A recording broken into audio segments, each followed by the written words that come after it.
If you could just like kind of briefly describe how Urbanomic started, why you started Collapse, and Yeah, part of it's personal. Like I think, like any small publishing project, it's a labour of love, and it's something that yeah, began as a personal thing and just got out of control. But there were a number of problems that it was kind of designed to address. One of which is just the problem of how to, well, where philosophy can exist outside the academic environment, okay, because of certain constraints of the academic environment, the way in which the discipline of philosophy is conducted and constrained, and just the kind of conviction that philosophy happens everywhere and not just in philosophy departments. right, So it's a question of how could you construct some kind of vehicle to make that happen and to kind of conduct experiments and also to publish work by people who I knew were writing and who couldn't get published in a kind of scholarly journal because their work was very much exploratory, experimental on the margins of different disciplines. right. Right. So you've described it as an experimental entity, rigorously challenging philosophical thought by confronting it with conceptual production from elsewhere. In the introduction to the first issue of Collapse, you said that thought no longer takes place in the head. That we are worked over from inside and out by anonymous materials. Yeah. This idea of working with anonymous materials, you made a video for the Cyclonopedia Right. Yeah. symposium, Yeah. and then you're doing the Speculative Solution Uh-huh. CD, and then you've also done things like field trips Yeah, that's right. Yeah. and art Yeah, exhibitions. well, I mean, all these things have emerged from Collapse, probably because the model of Collapse has this kind of connectivity, and I mean, sometimes to my surprise, and it's obviously very gratifying that some of these connections I've made have led to other projects and have gone outside Collapse, and we've done all kinds of live events, and we're doing commissions, and obviously we're here in New York working with Miguel at the gallery. Right. So they're all very exciting, and I think what it comes down to is a refusal to think philosophy as simply content.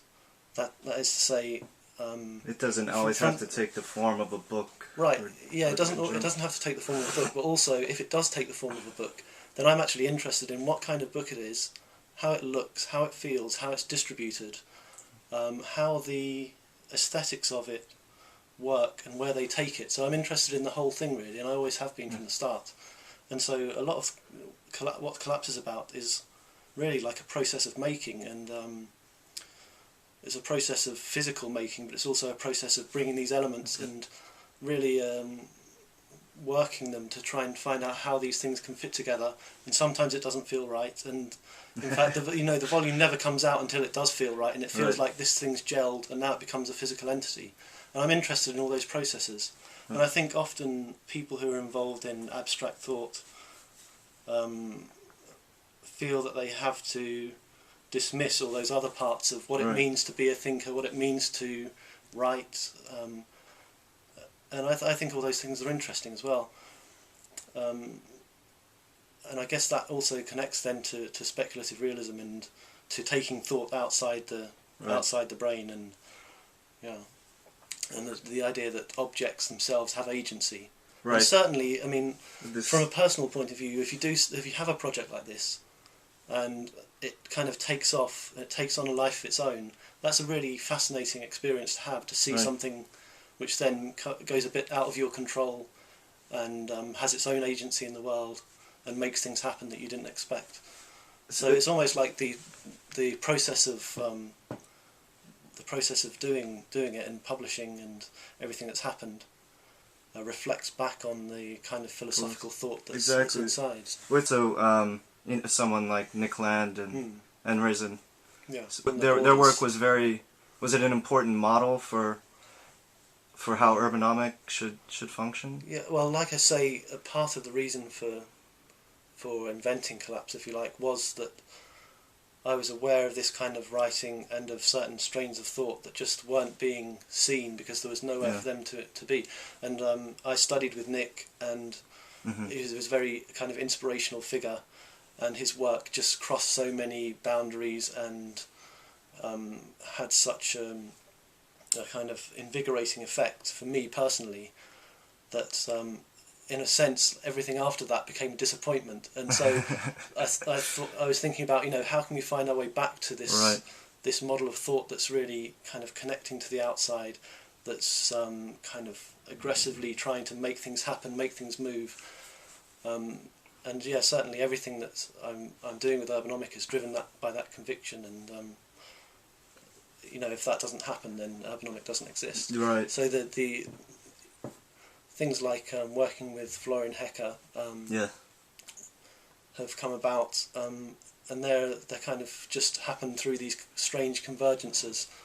I mean, Florian was a reader of Collapse quite early on, and he read this piece in the second volume, an interview with Roberto Trotta, a theoretical physicist, about dark matter. And Florian was in contact with me and said, I've made this piece called Dark Energy, which he'd composed kind of after reading this interview, and which I went and saw the show in London, and then we began to collaborate more, and then we began to talk about Meillassoux work and his kind of interest in, when he started reading After Finitude, and was really struck by this idea of hyper-chaos, and it might have some kind of connection with what he was doing.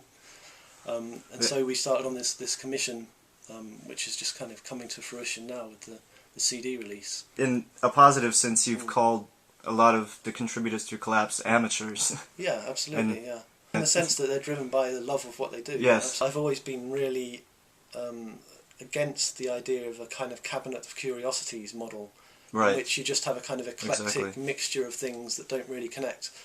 Always with Collapse, I've tried to convince myself, and therefore to convince the audience, that there's something real that holds all these things together. They may come from all different disciplines, and from all different backgrounds, and be talking about things in completely different ways, but there's something real that holds them together.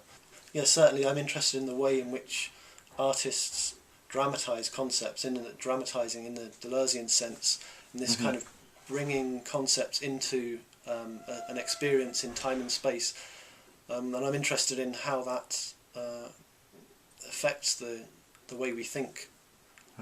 You just like describing the photographs of Liz Deschênes. Yes, you describe her photographs as dramatizing this this search for. Yeah, well, I mean, and dramatising is, as you said, as opposed to illustrating or representing, or simply kind of didactically trying to explain something. It's a dramatisation means that in materialising something, you bring something new to it, and you actually change our perception of the philosophical problem or the concept.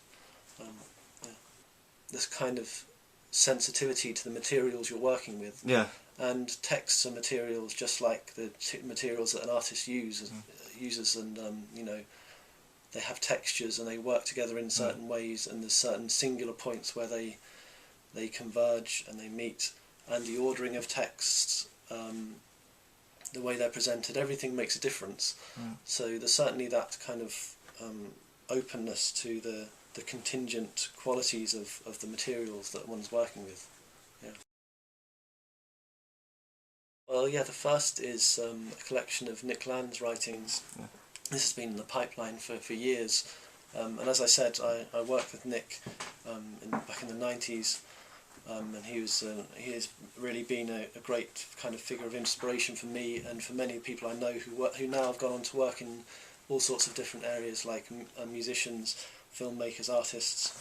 And I think when Nick was around, it was one of the last moments when someone like that could exist within academia, and eventually he couldn't exist within academia. You say this in the video.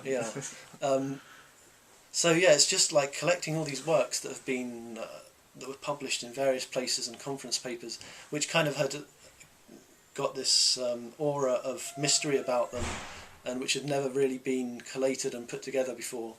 There is Nick's book on Bataille obviously exists, but I think this work is, for me, this work is more interesting and more representative of what Nick was doing, and you can see his whole kind of intellectual trajectory. And what's interesting about it from the point of view of what we've done in Collapse is the whole kind of speculative realist thing. Certainly for Ray Brassier and for Ian Hamilton Grant, and equally for Reza, Nick is just this massive influence, and I think when people read it, it kind of fills in some gaps, and it really is a kind of source book for a certain strain of that thinking. And I think Nick's work had that kind of breadth. He had that breadth of interest, and also just an interest in kind of inventing new forms of writing. Which certainly you get in Reza's work. So for me personally, it's really exciting for that book to be out there and to think, how are people in the 21st century going to read this? It was so exciting for the people who were involved at the time.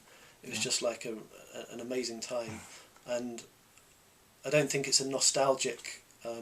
It's not a nostalgic thing, because I think Nick was addressing these problems of correlation, speculation, before they had names. Now there's a kind of framework in which these problems have been posed. We can read his work again and really appreciate the power of his thinking. And the other book is Francois Laruelle's The Concept of Non-Photography. And Laruelle again is the kind of figure, in a sense, behind speculative realist thinking, who certainly invented a very challenging new way of thinking. Whether you want to call it philosophy, or whether you agree with him that it's not philosophy, is another matter. But he's certainly invented a new way of thinking about the problems of philosophy, which certainly Ray's work draws on to a certain extent. The interesting thing about the concept of non-photography is, it will be ostensibly received as a book about photography, but in fact, through the course of the book, it's a very short book really, but it manages to cover all of the major concepts of non-philosophy in a way that's perhaps not as dry and difficult to get your head around as some of Laruelle's other work. So hopefully it acts as a kind of introduction, but it also has this interesting aspect of discussing a new way of thinking photography. And what Laruelle's trying to do is to precisely not to create a new philosophy of photography, but to allow the photograph to speak kind of itself without being interpreted philosophically.